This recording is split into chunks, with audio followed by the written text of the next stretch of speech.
Good evening.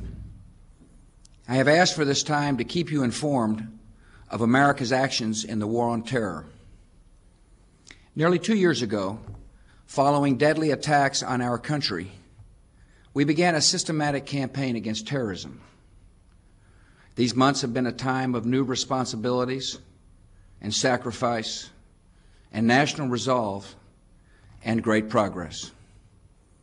America and a broad coalition acted first in Afghanistan by destroying the training camps of terror and removing the regime that harbored al-Qaeda. In a series of raids and actions around the world, nearly two-thirds of al-Qaeda's known leaders have been captured or killed, and we continue on al-Qaeda's trail. We have exposed terrorist front groups, seized terrorist accounts, taken new measures to protect our homeland, and uncovered sleeper cells inside the United States. And we acted in Iraq, where the former regime sponsored terror, possessed and used weapons of mass destruction, and for 12 years defied the clear demands of the United Nations Security Council. Our coalition enforced these international demands in one of the swiftest and most humane military campaigns in history. For a generation leading up to September the 11th, 2001, terrorists and their radical allies attacked innocent people in the Middle East and beyond without facing a sustained and serious response. The terrorists became convinced that free nations were decadent and weak, and they grew bolder, believing that history was on their side. Since America put out the fires of September the 11th and mourned our dead and went to war, history has taken a different turn. We have carried the fight to the enemy. We are rolling back the terrorist threat to civilization, not on the fringes of its influence, but at the heart of its power. This work continues. In Iraq, we are helping the long-suffering people of that country to build a decent and democratic society at the center of the Middle East. Together, we are transforming a place of torture chambers and mass graves into a nation of laws and free institutions. This undertaking is difficult and costly, yet worthy of our country and critical to our security. The Middle East will either become a place of progress and peace, or it will be an exporter of violence and terror that takes more lives in America and in other free nations. The triumph of democracy and tolerance in Iraq, in Afghanistan, and beyond would be a grave setback for international terrorism. The terrorists thrive on the support of tyrants and the resentments of oppressed peoples. When tyrants fall and resentment gives way to hope, men and women in every culture reject the ideologies of terror and turn to the pursuits of peace. Everywhere that freedom takes hold, terror will retreat. Our enemies understand this. They know that a free Iraq will be free of them, free of assassins and torturers and secret police. They know that as democracy rises in Iraq, all of their hateful ambitions will fall like the statues of the former dictator. And that is why, 5 months after we liberated Iraq, a collection of killers is desperately trying to undermine Iraq's progress and throw the country into chaos. Some of the attackers are members of the old Saddam regime who fled the battlefield and now fight in the shadows. Some of the attackers are foreign terrorists who've come to Iraq to pursue their war on America and other free nations. We cannot be certain to what extent these groups work together. We do know they have a common goal: reclaiming Iraq for tyranny. Most, but not all, of these killers operate in one area of the country. The attacks you have heard and read about in the last few weeks have occurred predominantly in the central region of Iraq, between Baghdad and Tikrit, Saddam Hussein's former stronghold. The north of Iraq is generally stable and is moving forward with reconstruction and self-government. The same trends are evident in the south, despite recent attacks by terrorist groups. Though their attacks are localized, the terrorists and Saddam loyalists have done great harm. They have ambushed American and British service members who stand for freedom and order. They have killed civilian aid workers of the United Nations who represent the compassion and generosity of the world. They have bombed the Jordanian embassy, the symbol of a peaceful Arab country.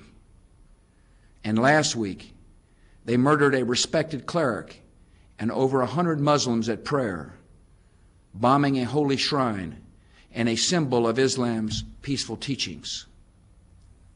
This violence is directed not only against our coalition, but against anyone in Iraq who stands for decency and freedom and progress. There is more at work in these attacks than blind rage. The terrorists have a strategic goal.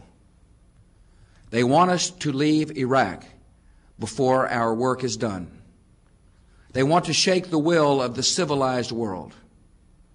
In the past, the terrorists have cited the examples of Beirut and Somalia, claiming that if you inflict harm on Americans, we will run from a challenge. In this, they are mistaken. 2 years ago, I told the Congress and the country that the war on terror would be a lengthy war, a different kind of war, fought on many fronts in many places. Iraq is now the central front.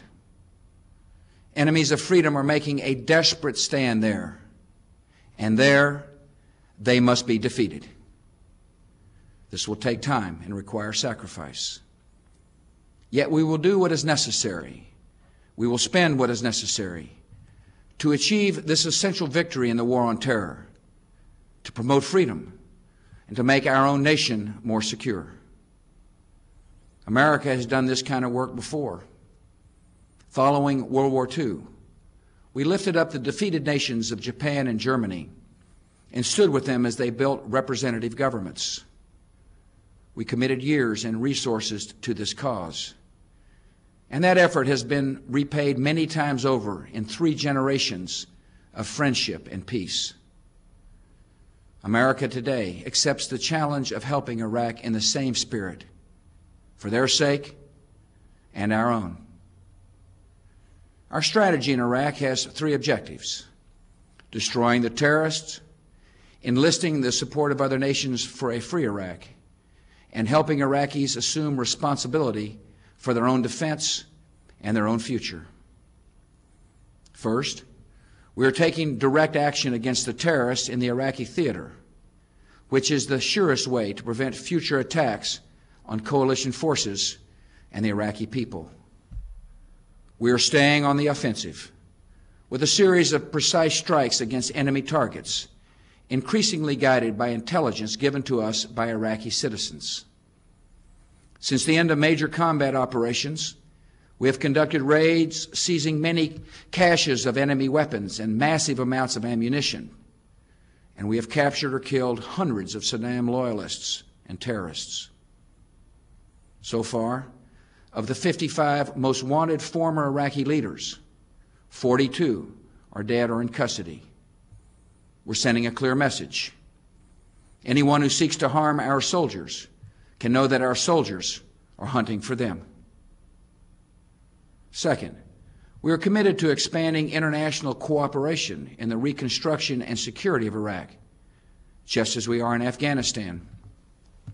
Our military commanders in Iraq advise me that the current number of American troops, nearly 130,000, is appropriate to their mission. They are joined by over 20,000 service members from 29 other countries. 2 multinational divisions led by the British and the Poles, are serving alongside our forces. And in order to share the burden more broadly, our commanders have requested a third multinational division to serve in Iraq. Some countries have requested an explicit authorization of the United Nations Security Council before committing troops to Iraq. I have directed Secretary of State Colin Powell to introduce a new Security Council resolution, which would authorize the creation of a multinational force in Iraq to be led by America. I recognize that not all our friends agreed with our decision to enforce the Security Council resolutions and remove Saddam Hussein from power. Yet we cannot let past differences interfere with present duties. Terrorists in Iraq have attacked representatives of the civilized world, and opposing them must be the cause of the civilized world. Members of the United Nations now have an opportunity and the responsibility to assume a broader role in assuring that Iraq becomes a free and democratic nation. Third, we are encouraging the orderly transfer of sovereignty and authority to the Iraqi people. Our coalition came to Iraq as liberators, and we will depart as liberators. Right now, Iraq has its own governing council, comprised of 25 leaders representing Iraq's diverse people. The governing council recently appointed cabinet ministers to run government departments. Already, more than 90% of towns and cities have functioning local governments, which are restoring basic services. We are helping to train civil defense forces to keep order, and an Iraqi police service to enforce the law, a facilities protection service, Iraqi border guards to help secure the borders, and a new Iraqi army. In all these roles, there are now some 60,000 Iraqi citizens under arms, defending the security of their own country, and we are accelerating the training of more. Iraq is ready to take the next steps towards self-government. The Security Council resolution we introduce will encourage Iraq's governing council to submit a plan and a timetable for the drafting of a constitution and for free elections. From the outset, I have expressed confidence in the ability of the Iraqi people to govern themselves.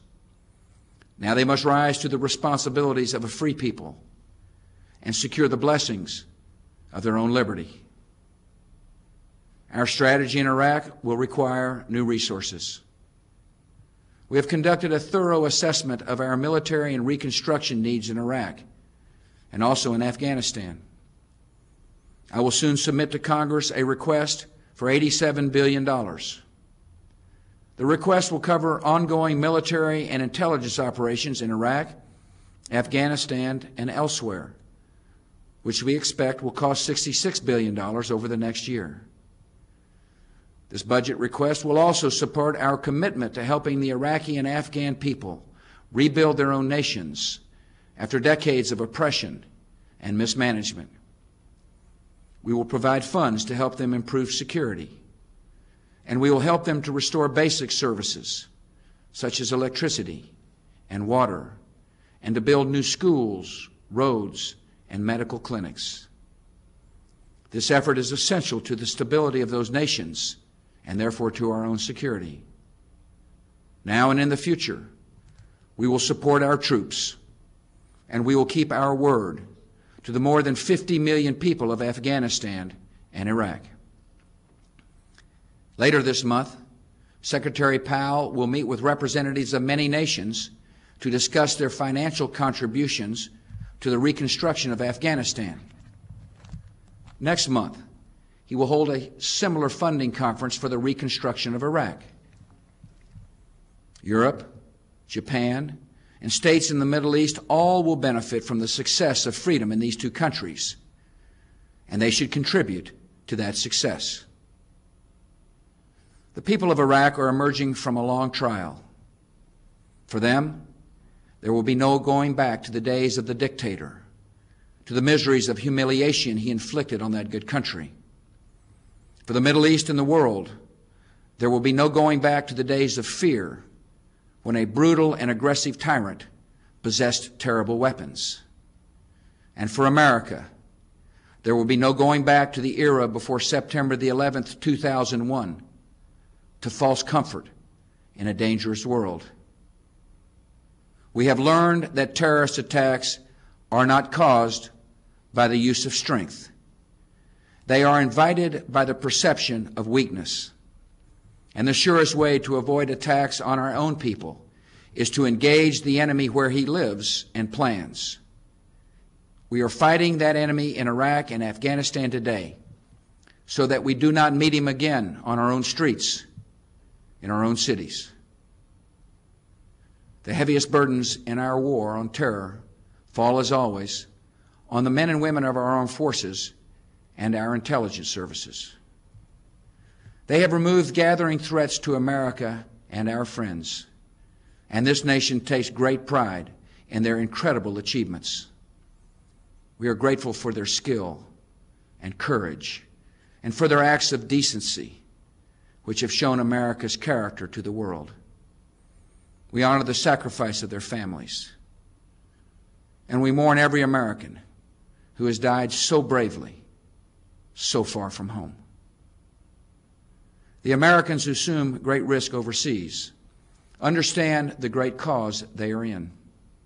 Not long ago, I received a letter from a captain in the 3rd Infantry Division in Baghdad.